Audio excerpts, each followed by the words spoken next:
What now? I asked. Toby has lost his character for infallibility. He acted according to his lights, said Holmes, lifting him down from the barrel and walking him out of the timber yard. If you consider how much creosote is carted about London in one day, it is no great wonder that our trail should have been crossed. It is much used now, especially for the seasoning of wood. Poor Toby is not to blame. We must get on the main scent again, I suppose. Yes. And, fortunately, we have no distance to go. Evidently what puzzled the dog at the corner of Knight's Place was that there were two different trails running in opposite directions. We took the wrong one. It only remains to follow the other. There was no difficulty about this. On leading Toby to the place where he had committed his fault, he cast about in a wide circle and finally dashed off in a fresh direction. We must take care that he does not now bring us to the place where the creosote barrel came from, I observed. I had thought of that.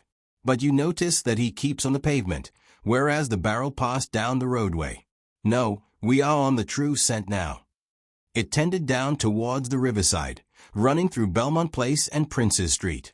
At the end of Broad Street it ran right down to the water's edge, where there was a small wooden wharf. Toby led us to the very edge of this, and there stood whining, looking out on the dark current beyond. We are out of luck, said Holmes. They have taken to a boat here. Several small punts and skiffs were lying about in the water and on the edge of the wharf. We took Toby round to each in turn, but, though he sniffed earnestly, he made no sign. Close to the rude landing stage was a small brick house, with a wooden placard slung out through the second window. Mordecai Smith was printed across it in large letters, and, underneath, boats to hire by the hour or day. A second inscription above the door informed us that a steam launch was kept, a statement which was confirmed by a great pile of coke upon the jetty. Sherlock Holmes looked slowly round, and his face assumed an ominous expression. "This looks bad," said he. "These fellows are sharper than I expected. They seem to have covered their tracks. There has, I fear, been preconcerted management here." He was approaching the door of the house when it opened, and a little, careless-headed lad of 6 came running out, followed by a stoutish, red-faced woman with a large sponge in her hand. "You come back and be washed, Jack," she shouted. "Come back, you young imp, for if your father comes home and finds you like that, he'll let us hear of it." "Dear little chap," said Holmes, strategically. "What a rosy-cheeked young rascal. Now, Jack, is there anything you would like?" The youth pondered for a moment. "I'd like a shilling," said he. "Nothing you would like better." "I'd like 2 shilling better," the prodigy answered, after some thought. "Here you are, then. Catch, a fine child, Mrs. Smith." "Lord bless you, sir, he is that, and forward. He gets a'most too much for me to manage, specially when my man is away days at a time." "Away, is he?" said Holmes, in a disappointed voice. "I am sorry for that, for I wanted to speak to Mr. Smith. He's been away since yesterday morning, sir, and, truth to tell, I am beginning to feel frightened about him. But if it was about a boat, sir, maybe I could serve as well. I wanted to hire his steam launch." "Why, bless you, sir, it is in the steam launch that he has gone. That's what puzzles me, for I know there ain't more coals in her than would take her to about Woolwich and back. If he'd been away in the barge I'd ha' thought nothing, for many a time a job has taken him as far as Gravesend, and then if there was much doing there he might ha' stayed over. But what good is a steam launch without coals? He might have bought some at a wharf down the river." "He might, sir, but it warn't his way. Many a time I've heard him call out at the prices they charge for a few odd bags. Besides, I don't like that wooden-legged man. W.I. his ugly face and outlandish talk. What did he want always knocking about here for?" "A wooden-legged man," said Holmes, with bland surprise. "Yes, sir, a brown, monka-faced chap that's called more than once for my old man. It was him that roused him up yesternight, and, what's more, my man knew he was coming, for he had steam up in the launch. I tell you straight, sir, I don't feel easy in my mind about it." "But, my dear Mrs. Smith," said Holmes, shrugging his shoulders, "you are frightening yourself about nothing. How could you possibly tell that it was the wooden-legged man who came in the night? I don't quite understand how you can be so sure." "His voice, sir. I knew his voice, which is kind o' thick and foggy. He tapped at the window. About 3 it would be. Show a leg, matey, says he. Time to turn out guard. My old man woke up Jim, that's my eldest, and away they went, without so much as a word to me. I could hear the wooden leg clackin' on the stones. And was this wooden-legged man alone? Couldn't say, I am sure, sir. I didn't hear no one else. I am sorry, Mrs. Smith, for I wanted a steam launch, and I have heard good reports of the, let me see, what is her name? The Aurora, so. Ah, she's not that old green launch with a yellow line, very broad in the beam. No, indeed. She's as trim a little thing as any on the river. She's been fresh painted, black with 2 red streaks. Thanks. I hope that you will hear soon from Mr. Smith. I am going down the river, and if I should see anything of the Aurora I shall let him know that you are uneasy. A black funnel, you say? No, sir. Black with a white band. Ah, of course. It was the sides which were black. Good morning, Mrs. Smith. There is a boatman here with a wherry, Watson. We shall take it and cross the river. The main thing with people of that sort, said Holmes, as we sat in the sheets of the wherry, is never to let them think that their information can be of the slightest importance to you. If you do, they will instantly shut up like an oyster. If you listen to them under protest, as it were, you are very likely to get what you want. Our course now seems pretty clear, said I. What would you do, then? I would engage a launch and go down the river on the track of the Aurora. My dear fellow, it would be a colossal task. She may have touched at any wharf on either side of the stream between here and Greenwich. Below the bridge there is a perfect labyrinth of landing places for miles. It would take you days and days to exhaust them if you set about it alone. Employ the police, then. No. I shall probably call Athelney Jones in at the last moment. He is not a bad fellow, and I should not like to do anything which would injure him professionally. But I have a fancy for working it out myself, now that we have gone so far. Could we advertise, then, asking for information from wharfingers? Worse and worse. Our men would know that the chase was hot at their heels, and they would be off out of the country. As it is, they are likely enough to leave, but as long as they think they are perfectly safe they will be in no hurry. Jones's energy will be of use to us there, for his view of the case is sure to push itself into the daily press, and the runaways will think that everyone is off on the wrong scent. What are we to do, then? I asked, as we landed near Millbank Penitentiary. Take this hansom, drive home, have some breakfast, and get an hour's sleep. It is quite on the cards that we may be afoot tonight again. Stop at a telegraph office, cabby. We will keep Toby, for he may be of use to us yet. We pulled up at the Great Baker Street post office, and Holmes dispatched his wire. Whom do you think that is to? He asked, as we resumed our journey. I am sure I don't know. You remember the Baker Street division of the detective police force whom I employed in the Jefferson Hope case? Well, said I, laughing, this is just the case where they might be invaluable. If they fail, I have other resources, but I shall try them first. That wire was to my doughty little lieutenant, Wiggins, and I expect that he and his gang will be with us before we have finished our breakfast. It was between 8 and 9 o'clock now, and I was conscious of a strong reaction after the successive excitements of the night. I was limp and weary, befogged in mind and fatigued in body.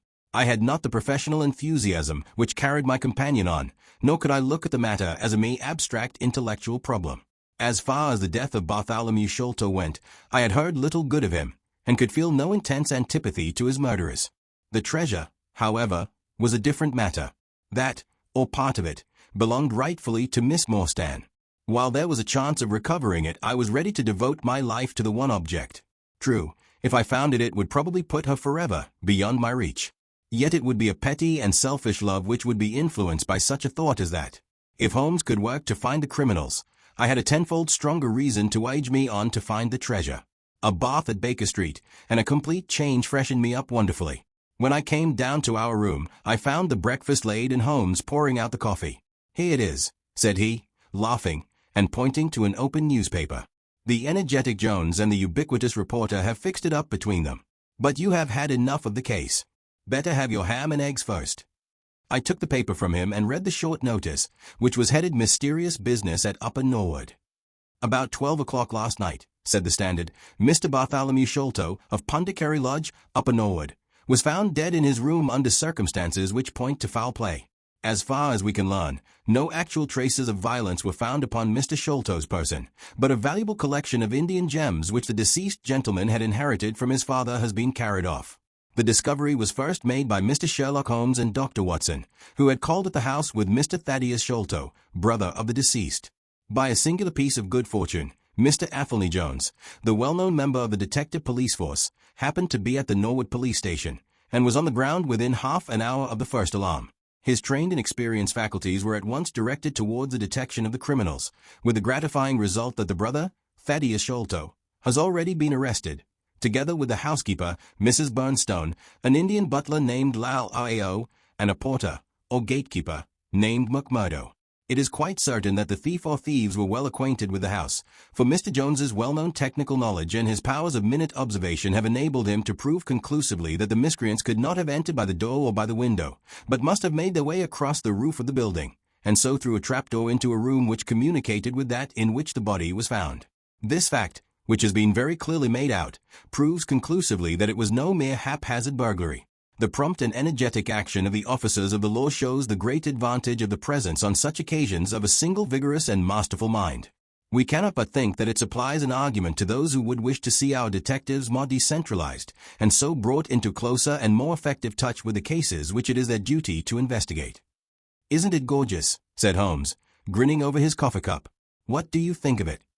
"I think that we have had a close shave ourselves of being arrested for the crime." "So do I. I wouldn't answer for our safety now, if he should happen to have another of his attacks of energy." At this moment there was a loud ring at the bell, and I could hear Mrs. Hudson, our landlady, raising her voice in a wail of expostulation and dismay. "By heaven, Holmes," I said, half rising, "I believe that they are really after us." "No, it's not quite so bad as that. It is the unofficial force, the Baker Street Irregulars." As he spoke, there came a swift pattering of naked feet upon the stairs, a clatter of high voices, and in rushed a dozen dirty and ragged little street Arabs. There was some show of discipline among them, despite their tumultuous entry, for they instantly drew up in line and stood facing us with expectant faces. One of their number, taller and older than the others, stood forward with an air of lounging superiority, which was very funny in such a disreputable little scarecrow. "Got your message, sir," said he, and brought him on sharp. 3 bob and a tanner for tickets. "Here you are," said Holmes, producing some silver. "In future they can report to you, Wiggins, and you to me. I cannot have the house invaded in this way. However, it is just as well that you should all hear the instructions. I want to find the whereabouts of a steam launch called the Aurora, owner Mordecai Smith, black with 2 red streaks, funnel black with a white band. She is down the river somewhere. I want one boy to be at Mordecai Smith's landing stage opposite Millbank to say if the boat comes back. You must divide it out among yourselves, and do both banks thoroughly. Let me know the moment you have news. Is that all clear?" "Yes, Governor," said Wiggins. "The old scale of pay, and a guinea to the boy who finds the boat. Here's a day in advance. Now off you go." He handed them a shilling each, and away they buzzed down the stairs, and I saw them a moment later streaming down the street. "If the launch is above water they will find her," said Holmes, as he rose from the table and lit his pipe. "They can go everywhere, see everything, overhear every one. I expect to hear before evening that they have spotted her. In the meanwhile, we can do nothing but await results. We cannot pick up the broken trail until we find either the Aurora or Mr. Mordecai Smith. Toby could eat these scraps, I dare say. Are you going to bed, Holmes?" "No, I am not tired. I have a curious constitution. I never remember feeling tired by work, though idleness exhausts me completely. I am going to smoke and to think over this queer business to which my fair client has introduced us. If ever man had an easy task, this of ours ought to be. Wooden-legged men are not so common, but the other man must, I should think, be absolutely unique. That other man again. I have no wish to make a mystery of him, to you, anyway. But you must have formed your own opinion. Now, do consider the data. Diminutive footmarks, toes never fettered by boots, naked feet, stone-headed wooden mace, great agility, small poison darts. What do you make of all this?"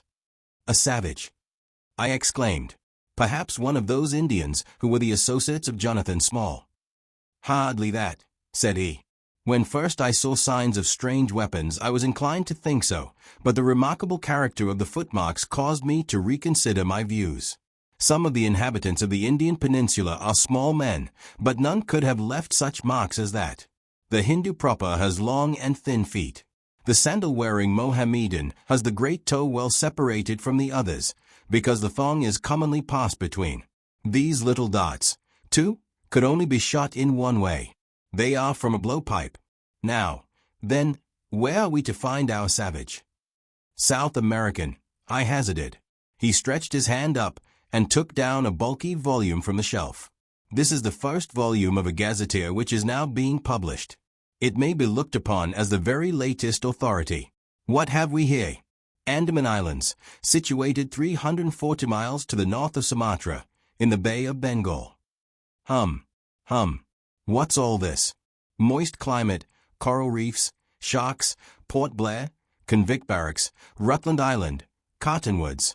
Ah, here we are. The aborigines of the Andaman Islands may perhaps claim the distinction of being the smallest race upon this earth, though some anthropologists prefer the Bushmen of Africa, the Digger Indians of America, and the Terra del Fuegians. The average height is rather below 4 feet, although many full-grown adults may be found who are very much smaller than this. They are fierce, morose, and intractable people, though capable of forming most devoted friendships when their confidence has once been gained. Mark that, Watson. Now, then, listen to this. They are naturally hideous, having large, misshapen heads, small, fierce eyes, and distorted features. Their feet and hands, however, are remarkably small. So intractable and fierce are they that all the efforts of the British official have failed to win them over in any degree. They have always been a terror to shipwreck crews, braining the survivors with their stone-headed clubs or shooting them with their poisoned arrows. These massacres are invariably concluded by a cannibal feast. Nice, amiable people, Watson.